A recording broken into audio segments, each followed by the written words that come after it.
All right, good afternoon. Sorry for the delay. There's a lot of stuff going on, but we are here and we are with you. Well, I don't know about that, but anyway. Okay, just in a short while, we will be joined by guests who will brief you on the plans and expected outcomes of the forthcoming Fifth UN Conference on the Least Developed Countries, otherwise known as LDC 5, which will take place from the 5th of March to the 9th of March in Doha, in Qatar. The guests, the briefing will be Rahab Fatima, the High Representative for the Least Developed Countries, Landlocked Developing Countries, and Small Island Developing States, and Dr. Agnes Mary Chimbiri Molande, the Permanent Representative of the Republic of Malawi to the United Nations. Tomorrow, programming note, at 1 p.m., Hervé Berville, the Secretary of State for the Sea of the Republic of France, together with actress and activist Jane Fonda. Ooh, I'll be here on time. And Laura Miller, the Oceans campaigner and polar advisor for Greenpeace Nordic, will be here to brief you on the expectations of the new High Seas Treaty. And you know, those discussions get on the way this week. The final negotiations to safeguard high seas maritime life, as I mentioned, resume today and will continue until March 3rd. Turning to Syria, we and our partners continue to scale up cross-border aid operations from Türkiye into northwest Syria. Earlier today, 10 trucks carrying shelter and other items from the International Organization for Migration crossed through the Al Rai border crossing into northern Aleppo. This is the first UN convoy through this border crossing since the government of Syria agreed to its use for aid delivery, which now brings us to 3 fully operational border crossings for the United Nations. At the same time, the World Food Programme sent 20 trucks through the Bab al-Hawa border crossing into Idlib province. The convoy is part of the World Food Programme's larger earthquake response, which includes the delivery of food to 127,000 people in northwest Syria since the earthquake hit. With these convoys, the UN has now dispatched 227 trucks to non-governmental held areas in northwest Syria since February 9th. Preparations are underway to send more trucks through all 3 border crossings. At the same time, we, along with our partners, are continuing to scale up our operations in other parts of Syria. Aid in the impacted areas remain a top priority as thousands of people remain in collective shelters across the provinces of Latakia, Homs, Hama, and Aleppo. The UN High Commissioner for Refugees, the UN Development Programme, and the UN Habitat are helping conduct assessments of structural damage to buildings. These assessments will help determine whether families can return to homes that are deemed safe. We're also trying to find longer-term options for families who cannot return to their homes due to the damaged structures. Food and other aid are also being distributed to families, including those who have returned to their homes. Funding remains essential for the wider earthquake response. As of today, the Syria Flash Appeal is 17% funded, with $68.5 million received towards a $329.1 million plan. In Türkiye, we continue to support the coordination of search and rescue operations. We, along with our partners, are delivering food, tents, blankets, and other supplies, with medical supplies and medical personnel being dispatched to the different impacted areas. The UN Children's Fund tells us they have now reached nearly 218,000 people, including 132,000 children with hygiene kits, and also with winter clothes, electric heaters, jerry cans, and other items. Meanwhile, the UN Fund for Population, UNFPA, says that among the survivors of the earthquakes that devastated the lives in Turkey and Syria are around 356,000 pregnant women who urgently need access to reproductive health services. Moving on to the Democratic People's Republic of Korea, you will have seen that late last night we issued a statement in which the Secretary General strongly condemned the launch of yet another ballistic launch of yet another ballistic missile of intercontinental range by the Democratic People's Republic of Korea. The Secretary General reiterated his calls on the DPRK to immediately desist from any further provocation actions, to fully comply with international obligations under all relevant Security Council resolutions, and to resume dialogue leading to sustainable peace and the complete and verifiable denuclearization of the new Korean Peninsula. This afternoon, Khaled Kyare, the Assistant Secretary General for Middle East, Asia, and the Pacific, will brief Security Council members on the topic of non-proliferation in the DPRK. His remarks will be shared with you in advance. I've also been asked about recent engagements by the Secretary General on the issues relating to Korean Peninsula. As we've told you, the Secretary General met with His Excellency Park Jin, Minister of Foreign Affairs of the Republic of Korea, earlier on February 1st, and also met with His Excellency Kim Song, the permanent representative of the DPRK, on the 31st of January. Discussions focused on recent developments related to the peninsula as well as cooperation with the UN.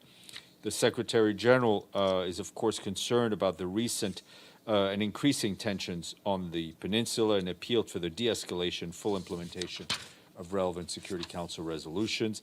In addition, the Undersecretary General for Political Affairs and Peacebuilding Political Affairs, Rosemary DiCarlo, is in regular contact with the DPRK officials as well as other parties.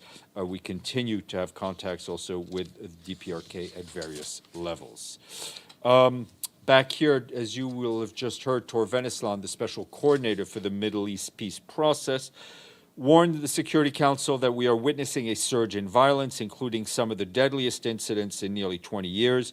At the same time, he said unilateral actions are moving the parties still further apart, worsening tensions and driving the conflict. Mr. Venisland reiterated that perpetrators of all acts of violence must be held to account and swiftly brought to justice.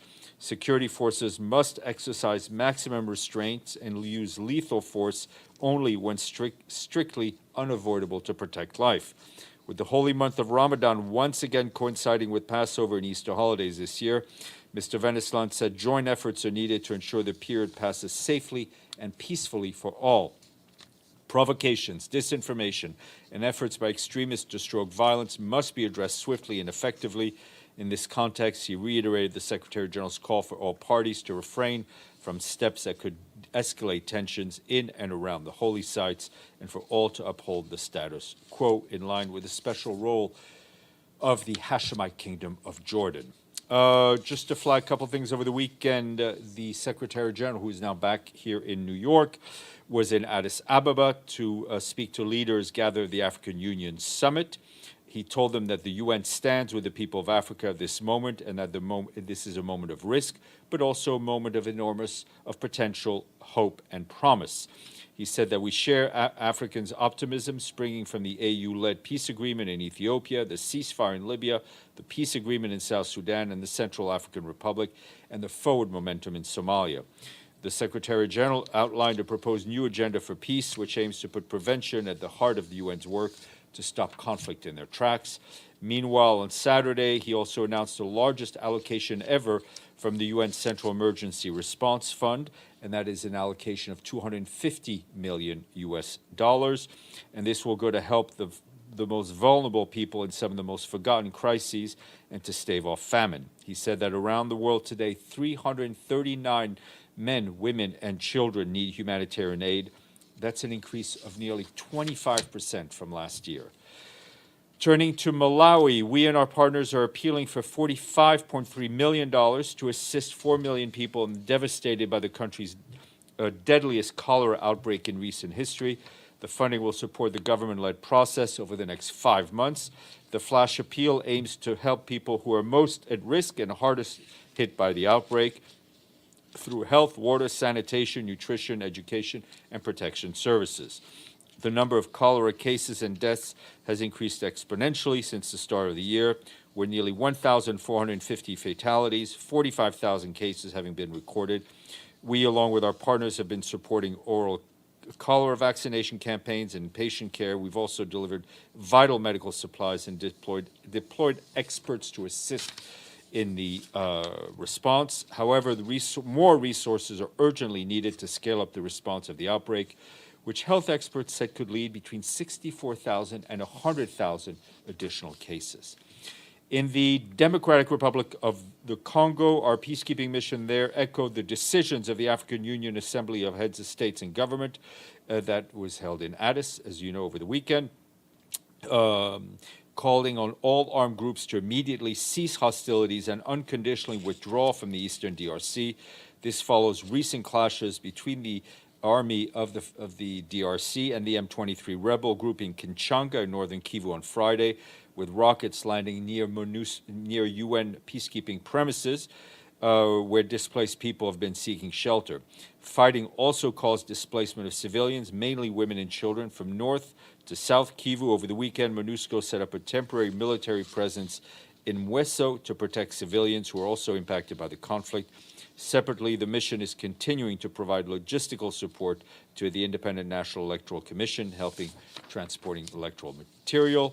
Quick note from our friend Martin Griffiths, who is in Saudi Arabia, and he spoke at the third Riyadh Humanitarian Forum today and said that humanitarian action alone cannot address the emergencies the world is facing right now.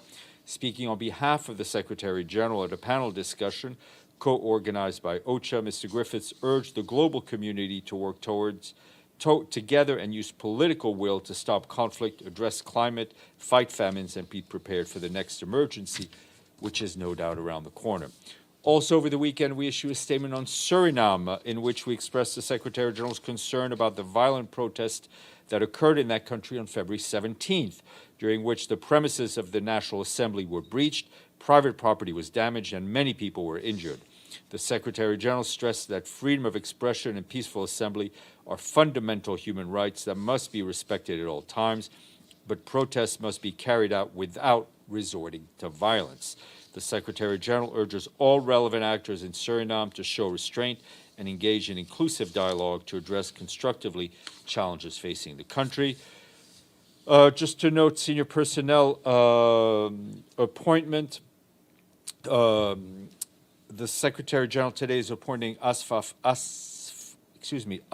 Khan of Canada as coordinator of the Scaling Up Nutrition movement. She will succeed Greta Verberg of the Netherlands, to whom the Secretary General expresses his gratitude for her efforts in dedication leading the Scale Up Nutrition movement. The SUN movement is a country-driven initiative led by 65 countries and 4 Indian states united in their mission to end all forms of malnutrition by 2030. Ms. Khan will lead the SUN movement secretariat as well as coordinate the work of the SUN government focal points, stakeholders, and supporters. A lot more online. Today is the World Day of Social Justice, and this year's theme is Overcoming Barriers and Unleashing Opportunities for Social Justice. 1:15 p.m. in ECOSOC Chamber, there will be an event to commemorate the day. Finally, we end with good news on money, at least good news for us. We thank Bulgaria. Our friends in Sofia paid their full payment to the regular budget, which brings us to 54 payments received so far. Just as a note, the honor roll closed the end of last week. In 2022 and this year, 53 nations paid in full to be included on the honor roll, but we are happy to receive more money every day. Quick tally of the highest payers found 3 additional this year. It just shows that we have a higher dollar number in place this year in the honor roll than we did last year. Speaking of the honor roll, Majid and then Deji. Thank you, Stéphane. My question is about the earthquake response in Turkey and Syria. And just about 20 minutes ago, another earthquake hit Turkey in the city of Hatay, and it was felt all the way in parts of Iraq. About the 17% of the Syria appeal that was being provided by the donors, how satisfied is the United Nations the speed of the donor response for Secretary General's appeal for both the Syria one and the Turkish? Well, indeed, there was another quake in the area. One of our colleagues is on the ground. She told us they had to evacuate, and they're now afraid of more aftershocks. I mean, it shows the risks that are inherent to the area and the risks to the ongoing humanitarian and rescue operations that are going on.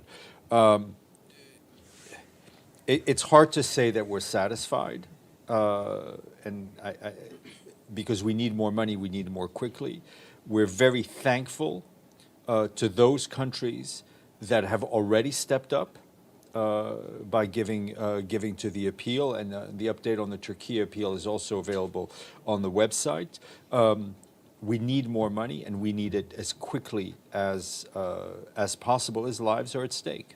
And in terms of UN team on the ground, are they helping with the rescue missions too? And also, do you have an idea of the number of UN personnel on the ground increase on top of the? Yeah, the numbers are increasing because we're surging people to the area. I can try to get you a ballpark number. We already had about 700 staff members both in Turkey and both in southern Turkey and Syria, because as you know, we had a humanitarian operation going on in Syria, both in government-held areas and in non-government-held areas, and that was supported from Gaziantep in southern Turkey. In terms of the search and rescue teams, we have a coordinating role. The UN does not have its own search and rescue team. We do not have heavy equipment, so those are not things we're doing ourselves. But we are working hand in glove with the government of Turkey and supporting them in whatever way we think they Just need. last question, very quickly. Has there been You're sitting in the ED letterer seat, clearly. I know. Has there been any cross-line aid going through No. to the? No. Nothing. No. All right. Deji. I also have many questions, but I'll leave some to the second round. Okay. First, we know that Russian delegation recently talked about a possible Security Council meeting on the Nord Stream on what they said 3 p.m. of 22nd, but we didn't really see that meeting on the schedule. Do you know there would be such a meeting? The only thing I know is what we've read in the press. I mean, meetings are announced by the presidency. Yeah, which is why we're so I know. curious. No, so that's a question for the presidency. And second, we know that the Vice President of the United States, Kamala Harris, was accusing Russia of crime against humanity. What's the response from the United Nations? Look, there are a number of investigatory mechanisms going on in Ukraine, both in terms of the International Criminal Court, the human rights monitoring, and others. Those determinations, as far as the Secretary General is concerned, need to be made by competent judicial authorities or court. It's not for him. It's not for the Secretary General to say to say these things until an investigation has been and a decision has been made by the competent authorities. So far, the UN is not. Let me pick a word. Not completely agree with this accusation. Well, your job is to do the compare and contrast. We have been clear that there have been violations of international law, and we've spoken to it, and the Secretary General will continue to speak to it. Abdelhamid, and then we'll go here. I have questions about Syria. There were 2 incidents during the weekend, and I didn't hear anything from the UN. First, there was 53 civilians were killed. The regime sources said it's Daesh, and the Khalid tribe, who lost those 53 civilians, they said a group called Fatimiyun, which is an Iranian militia, committed the crime. That is one incident. The second incident, at 12:20 a.m. on Sunday morning, Israeli bombed Kufr Susa, a neighborhood of Damascus, killing 15 people. The UN in both incidents did not say anything. Can you explain why? I don't have any specific information on both these incidents. What I can tell you is that the people who've paid the greatest price of the conflict in Syria for at least the last 12 years are the civilian population, which continue to be in the crossfire of different groups, of different nations. This only reinforces the determination of Mr. Pedersen and the Secretary General to find a political solution. It is also important that the territorial integrity of Syria be respected. Yes, sir. Turning back to Ukraine, as we know, President Biden has visited Kyiv today and promised another military aid package for Ukraine. How do you think this visit will help the process of forcing Putin into peace and Russia's respect for the UN Charter? Again, you guys are the journalists or the analysts. I can speak to what we do, but I'm not going to predict or do color commentary on what the President of the United States and the President of Ukraine are doing. I mean, our position on the war, what we're doing is clear. Toshi. Thank you, Steph. On the DPR case, but this is not about ballistic missiles. Many experts pointed out it's necessary for UN and international aid workers to be back in the country. Has the UN Secretariat demanded that return of international aid workers to the country? We continue to make efforts to do that. I don't think that the term demand is the right one. We have no international, as far as I know, no international humanitarian staff in the DPRK, though we do know that the needs are great, and we would always rather be there in person than not in any crisis. You don't have any plan to send some officials like We're- you did it's in Afghanistan? obviously we cannot send anyone to any country without the approval of the host government. Thanks. Alan. Thank you, Stéphane. Russia has tabled the draft resolution regarding the alleged bombing of the Nord Stream pipelines, calling for, according to the text of the draft, the Security Council is supposed to call for the ESG to establish the commission of independent jurists, experts to investigate this incident. What's your reaction to this draft? Any comments?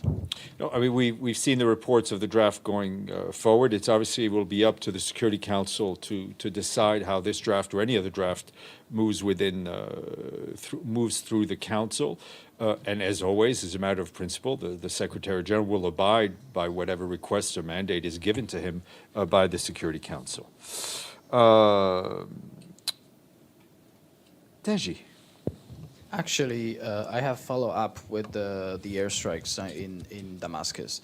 The Syrian government said it's Israeli airstrike that caused deaths of 15 people. Given the fact that now there is a relief operation of the earthquake, do you think this airstrike is helpful for that or not? Okay.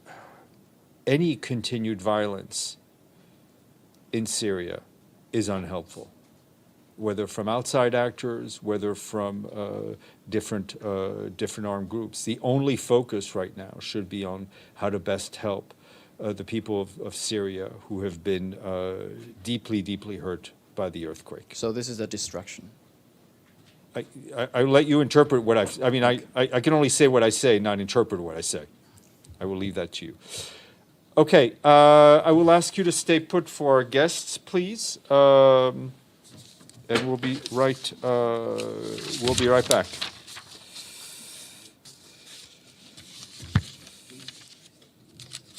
Are you going to stay, please?